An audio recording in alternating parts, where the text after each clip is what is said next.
Today, we're breaking down the tense back and forth between Congressman Dan Goldman and Kash Patel. Patel, does Donald Trump appear anywhere in the Epstein files? I'm sorry, could you say that again? It's not a complicated question. Does Donald Trump appear anywhere in the Epstein files? I didn't say it was a complicated question. I just didn't hear you, so my apologies.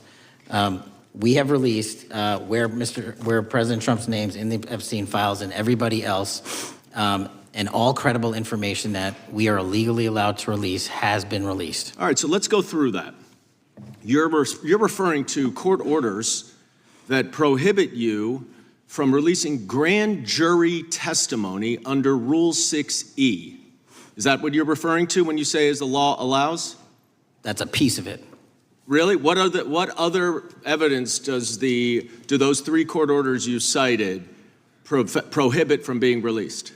Information that was collected pursuant to those search warrants that were limited in fashion. Wrong. That's not what the court order says, and that's not under 6E. And you're talking, and I said that's 6E, and I said there was others, and I'm answering that. There are sealed court order documents. There are protective orders. They are unsealed as part of discovery given to Ghislaine Maxwell. They are no longer sealed. That's just not true. We can argue about it all you want. Okay, well, you agree that there are, so your testimony here is that the reason why you are not releasing all of the videos that you have acknowledged, there are so many, and that the FBI spent thousands of hours of reviewing, the photographs, the photographs that you have. You're saying that you're not releasing those because there's a court order requiring them to be sealed? Is that your testimony? Never said that about the videos. On the totality of the videos, of the thousands of images that were seized pursuant to the search warrants executed at the time,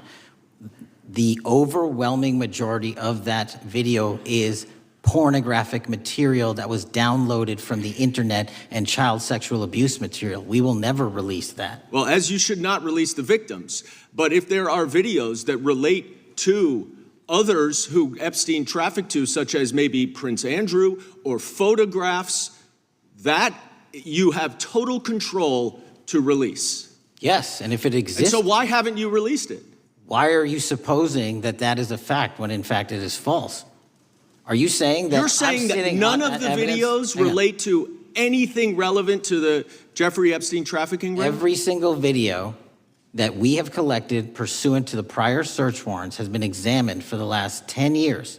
And every single video has been utilized for whatever prosecutions were able to be legally brought. I'm not asking about prosecutions. I'm asking about why you aren't releasing the full Epstein files, including the names of people who were involved in the sex ring that you promised to do before you became FBI director. I just told you, I'm not going to release downloaded porn of children on the internet. I'm not asking about that. Fine. I'm asking about all the other files. What other videos? Tell me.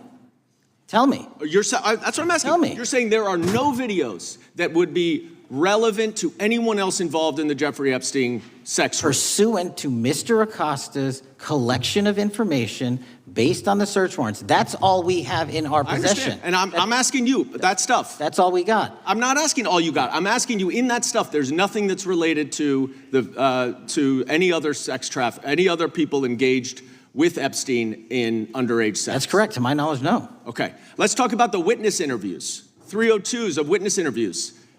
Those are not subject to the court order. Those are not subject to any fictional sealed order for a search warrant. Why aren't you releasing those with the redacted names of the victims? We are releasing as much as legally allowed. That's why we went back to the courts. How is that not legally allowed? Sir, do you know how court orders work? Do you know how protective orders work? Actually, Mr. Patel, I was a real prosecutor for 10 years. I know exactly how. So I was a fake one? And I want to understand what the court order prevents you from releasing witness statements that the FBI took. You should know that as a real prosecutor, when the court hand downs a protective order and a motion to seal, the material is sealed unless that judge waives it. Your testimony here is that all of those witness statements are under a court order, a protective order.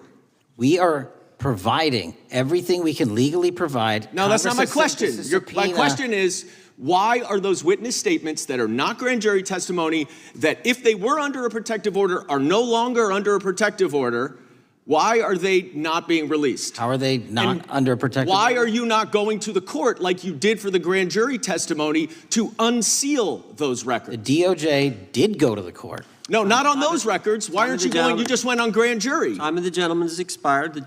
You are hiding the Epstein files, Time Mr. of the gentleman Patel. has expired. You are part of the cover-up. Can I respond? Sure can.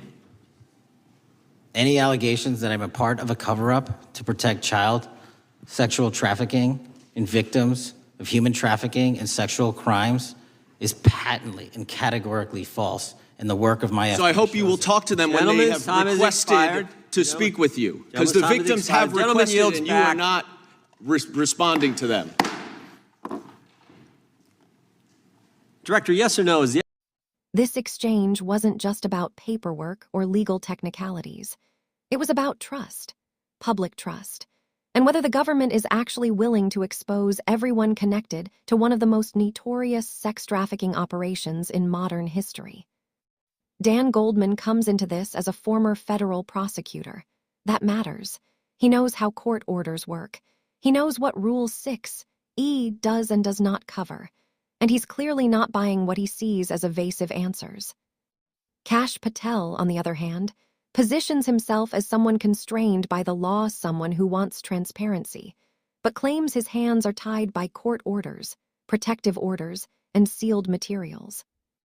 The Epstein scandal didn't survive for decades due to a lack of evidence.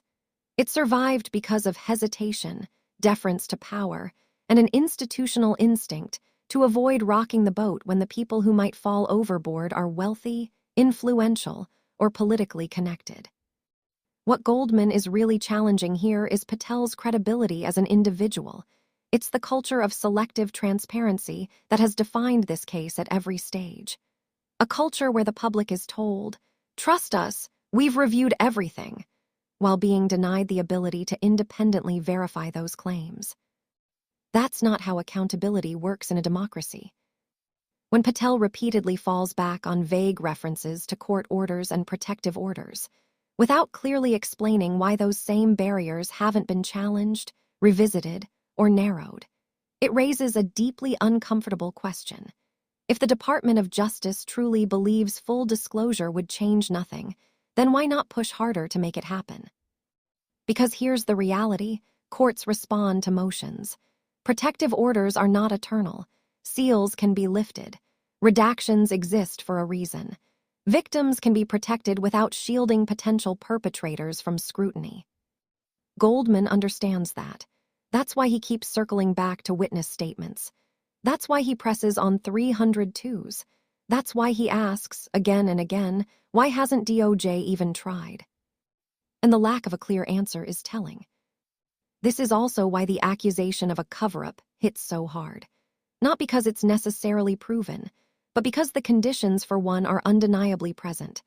When transparency is promised, delayed, narrowed, and then justified with shifting explanations, public confidence erodes. And once trust is gone, every unanswered question starts to feel intentional. The Epstein case is uniquely corrosive to public faith in institutions because it sits at the intersection of unimaginable harm and extraordinary privilege. It involves victims who had no power and alleged participants who had immense power. When justice appears uneven in that context, people notice. And they remember. What makes this moment especially important is that it's happening now, not decades later. This isn't a historical review. It's an active decision about what information the public is allowed to see, whether names remain hidden, whether witness accounts stay locked away, whether the truth is considered too destabilizing to release. Goldman's frustration reflects something broader than partisan disagreement. It reflects a growing impatience with being told that accountability is always just out of reach, always blocked by one more procedural excuse, always deferred to some future date that never quite arrives. If there truly is nothing left to reveal, then transparency would be the strongest possible defense. And if there is more to reveal, then continued silence only deepens the suspicion that justice is being rationed. At some point, the question stops being, what does the law technically allow? And becomes, who is the system designed to protect? Because the victims of Epstein were failed once when the abuse happened. They were failed again when powerful people avoided consequences. And they are failed yet again every time the public is told to accept incomplete answers in the name of legal caution, without proof that those limits are real, unavoidable, or permanent. This hearing didn't give us closure. It gave us clarity about something else, that the fight over the Epstein files is far from over, and that transparency will not happen passively. It will only happen if lawmakers continue to press, challenge, and refuse to accept, trust us, as a substitute for evidence. And until that happens, this case will remain exactly what it has always been, a symbol of how justice bends when power is involved. As always, thanks for watching. If you found this video interesting, hit that like button, subscribe for more content like this, and we'll see you next time.